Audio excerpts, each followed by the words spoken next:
ఇక ఆంధ్రప్రదేశ్లో కూటమి ప్రభుత్వం కొలువు తీరాక కొందరు బడా నేతలకు పదవులొచ్చాయి. మరి చోటా లీడర్ల పరిస్థితి ఏమిటి? నిన్న ఏపీ బీజేపీ అధ్యక్షుడి ప్రకటన సందర్భంగా ఎమ్మెల్యేలు ఎందుకు బర్స్ట్ అయ్యారు? దేశంలో ఎన్డీఏ కూటమి పవర్లోకి వచ్చి ఏడాది దాటింది.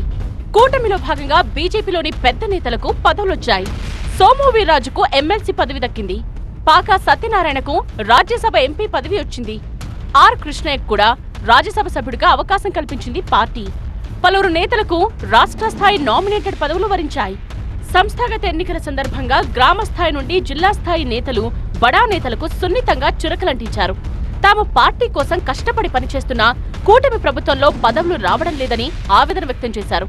అధికారంలో ఉన్నప్పుడు కూడా పదవులు ఇవ్వకపోతే ఎలా అని ప్రశ్నించారు. కార్యకర్తల నుండి ఎదురైన ప్రశ్నలను కొత్త అధ్యక్షుడికి నివేదించారు బీజేపీ నేతలు. క్యాడర్ ఇష్టంతో పనిచేస్తేనే పార్టీ బలోపేతమవుతుందన్నారు. అయితే కార్యకర్తలు ఇష్టంతో పనిచేయాలంటే వారిలో కొందరికైనా పదవులు దక్కాలంటున్నారు బీజేపీ నేతలు. మన పార్టీ బలపడాలంటే ఆర్థిక విధానంలో కూడా మనకు స్థానం కలిగాల. అసలు మనం ఎన్ని లిస్ట్ ఇచ్చినా కూడా కొన్ని పోస్టులు కూడా మనకి ఇవ్వడం లే. ఆ పోస్ట్ ఇచ్చేదానికి మాధవ్ గారు కృష్ణుడి పాత్ర వహించి మాధవ్ పేరే కృష్ణుడు, కృష్ణనీతి పాటించాలా, కఠినంగా ప్రవర్తించాలి. అట్లయితే తప్ప ఇది పరిష్కారం కాదు.